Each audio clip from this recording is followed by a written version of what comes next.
হয় ঋতুমণি চাওক বঙাইগাঁও বিধানসভা সমষ্টিত দশমবাৰৰ বাবে অসম গণ পৰিষদে দখল কৰিবলৈ সক্ষম হৈছে আৰু এই মুহূৰ্তত বৰপেটা লোকসভা সমষ্টিৰ সাংসদগৰাকী মোৰ সৈতে আছে ফণীভূষণ চৌধুৰী। মই তেওঁৰ সৈতে কথা পাতিবলৈ যত্ন কৰিম এই মুহূৰ্তত।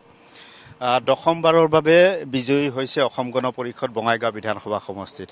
8বাৰ আপুনি বিধায়ক আছিলে আৰু দুবাৰলৈ নিৰ্বাচিত হৈছে দীপ্তিময়ী চৌধুৰী। কি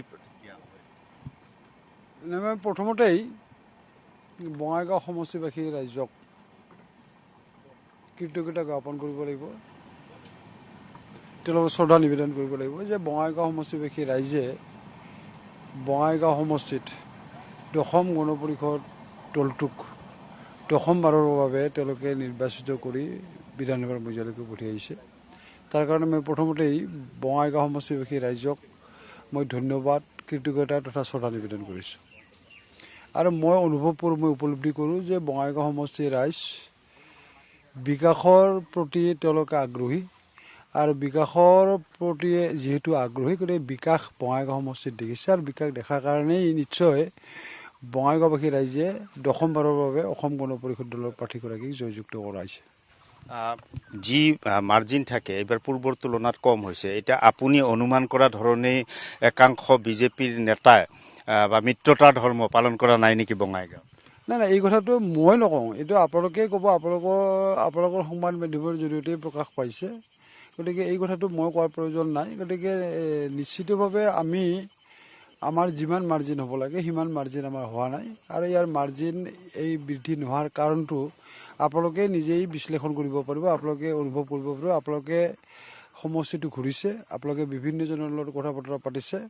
নিৰ্বাচনৰ সময়ত কোনসকল লোকে এই ফুলকবিৰ লগত প্ৰচাৰ অভিযানত নামি পৰিছিল, এই নিৰ্দলীয় প্ৰাৰ্থীগৰাকীৰ সপক্ষত তেওঁলোকে প্ৰচাৰ অভিযানত নামি পৰিছে, এই কথাবিলাক জানে। মই আজিৰ দিনটোত এই দিনটোত মই সেই নামবিলাক মই ক'ব বিচাৰোঁ নাই, কিন্তু এই কথাখিনি আপোনালোকে অনুভৱ কৰিব পাৰিছে, উপলব্ধি কৰিব পাৰিছে। গতিকে আপোনালোকে নিশ্চয় এইটো আমাৰ সৈতে একমত যে আমি যিমান ডিফাৰেঞ্চত জিকিব লাগিছিল সিমান ডিফাৰেঞ্চত জিকা নাই আমি বিভিন্ন কাৰণত। সেই কাৰণসমূহ আপোনালোকে জানে, গতিকে আজিৰ দিনটোত মই সেই কথাবিলাক ক'ব বিচৰা নাই। আপুনি অনুমান কৰা ধৰণে অসম গণ পৰিষদৰ আসন বৃদ্ধি পাইছে। এই ক্ষেত্ৰত মন্ত্ৰিত্বৰ ক্ষেত্ৰত কেনেধৰণৰ দাবী হ'ব মুখ্যমন্ত্ৰী?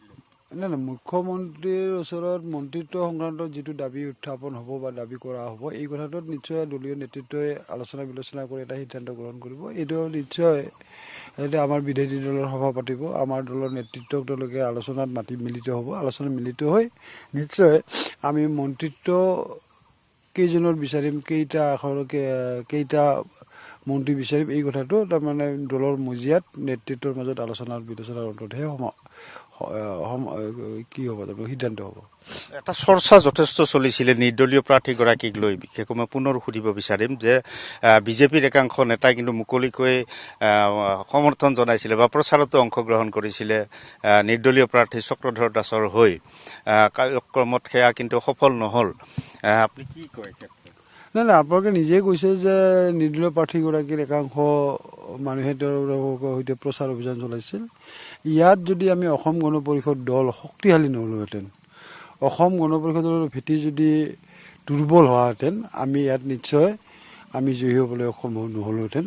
গতিকে মই ভাবোঁ যে ইয়াত তাৰমানে মই প্ৰথমতেই কৈছোঁ যে ইয়াত দশমবাৰৰ কাৰণে আমি বিজয়ী হৈছোঁ আৰু ইয়াৰ ৰাইজ আঞ্চলিকতাবাদত বিশ্বাসী ৰাইজ, ইয়াৰ ৰাইজ বঙাইগাঁও সমষ্টিবাসী ৰাইজ বিকাশৰ প্ৰতি বিশ্বাসী ৰাইজ আৰু বিকাশ হোৱাৰ কাৰণে ইয়াতে আমাৰ যিহেতু আমি বিকাশ কৰিব সক্ষম হৈছোঁ, বিকাশ কৰিব সক্ষম হোৱাৰ কাৰণে নিশ্চয় বঙাইগাঁওবাসী ৰাইজ আমাৰ লগত আছে আৰু সেইকাৰণে আমি হয়তো অসম গণ পৰিষদ দল ইয়াত শক্তিশালী অৱস্থাত আমি আছোঁ আৰু সেইকাৰণে আমি হয়তো আজি বিভিন্ন তাৰমানে বাধা নেওচি হ'লেও আমি বিজয়ী হ'বলৈ সক্ষম হৈছোঁ। বঙাইগাঁও বিধানসভা সমষ্টিত বিজেপিয়ে যি ধৰণে উল্লেখ কৰিছিলে যে তেওঁলোক যথেষ্ট শক্তিশালী হৈছে, নিৰ্বাচনী কুচকাৱাজ তেওঁলোকে আৰম্ভ কৰিছিলে, বঙাইগাঁও বিধানসভা সমষ্টিৰ পৰা প্ৰাৰ্থী পৰ্যন্ত প্ৰক্ষেপ কৰিব বিচাৰিছিলে বিজেপিয়ে, তেওঁলোকে নিজকে শক্তিশালী বুলি কৈছে।